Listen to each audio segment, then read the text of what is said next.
बार तोड़ मरोड़ कर बदलने की कोशिश करी जा रही है, लेकिन इतिहास बदला नहीं जाता है, बनाया जाता है। और हमारे देश के महापुरुषों ने और वीरांगनाओं ने इतिहास बनाने में इतनी लंबी लकीर खींच दी है कि कोई भी भाजपाई और संघी उसके आसपास नहीं फटक सकता है। लेकिन कुछ भी कहने से पहले आज एक बात पूछनी और जवाब मिलना जरूरी है। देश के गृह मंत्री अमित शाह ने एक बहुत बड़ी बहस छेड़ दी है। उनका कहना है कि इस देश को आजादी अहिंसा के रास्ते से मात्र नहीं मिली। तो मोदी जी, सवाल आपसे है कि क्या आप महात्मा गांधी को, क्योंकि अहिंसा के पुजारी तो महात्मा गांधी थे, क्या आप महात्मा गांधी को आजादी के तमाम महानायकों में से एक मानते हैं, या आप उनको फादर ऑफ द नेशन, राष्ट्रपिता मानते हैं, जो उनको बोस ने कहकर बुलाया और आजादी का प्रेरणा स्रोत मानते हैं? क्योंकि अहिंसा, शांति और सत्य का पाठ तो महात्मा ने न सिर्फ हमें पढ़ाया, पर उनसे प्रेरित होकर अमेरिका में मार्टिन लूथर किंग जूनियर और अफ्रीका में नेल्सन मंडेला जैसे लोगों ने अन्याय के खिलाफ शिद्दत से लड़ाई लड़ी और जीती। महात्मा गांधी इस देश की सबसे बड़ी पहचान है, मैंने पहले भी कहा है।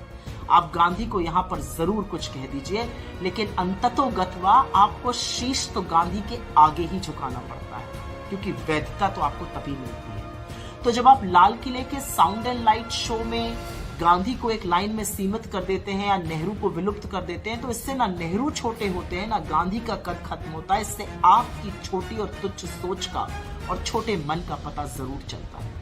गांधी वो हैं जिनके लिए आइंस्टाइन ने कहा था कि हाड़ और मांस का ऐसा एक पुतला कभी इस धरती पर विचरता था, आने वाली पीढ़ियां ये विश्वास नहीं कर पाएंगी। लेकिन अमित शाह जी, जब आप गांधी, महात्मा गांधी की उपलब्धि को, उनकी अहिंसा को कम आंकते हैं, तो आप कहना क्या चाहते हैं? ये बात आपके आका मोदी जी को बतानी पड़ेगी। और एक बात और पूछना चाहती हूं, कब तक महापुरुषों को लड़ाकर अपनी दुकान चलाते रहिएगा? इतिहास में महापुरुष लड़ नहीं रहे थे, इतिहास में महापुरुष एक साथ खड़े थे।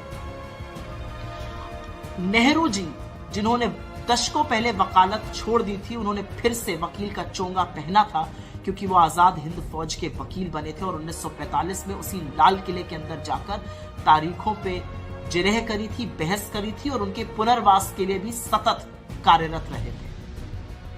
वही नेहरू जिनके बारे में सुभाष चंद्र बोस जी की बेटी का कहना है कि उनको और उनकी मां को वो गुप्त रूप से आर्थिक सहायता करते रहे। वही नेहरू जिनकी पत्नी के स्वर्गवास पे और उनकी बीमारी में सबसे पहले पहुंचने वालों में से सुभाष चंद्र बोस थे। और वही सुभाष चंद्र बोस जिन्होंने आजाद हिंद फौज की 2 रेजिमेंट्स का नाम गांधी और नेहरू पे रखा था। और वही सुभाष चंद्र बोस, जब वो आजाद हिंद फौज में लोगों की भर्ती कर रहे थे, तो आपके माफी वीर ब्रिटिश आर्मी में लोगों की भर्ती करा रहे थे उनके खिलाफ।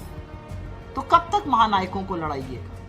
असलियत यह है कि इस देश की आजादी में गांधी का योगदान है, नेहरू का योगदान है, पटेल का योगदान है, भगत सिंह का योगदान है, चंद्रशेखर आजाद का योगदान है, अशफाकुल्लाह खां का योगदान है, राजगुरु का योगदान है, रामप्रसाद बिस्मिल का योगदान है। और किसी के भी योगदान को आप कम नहीं आंक सकते हैं।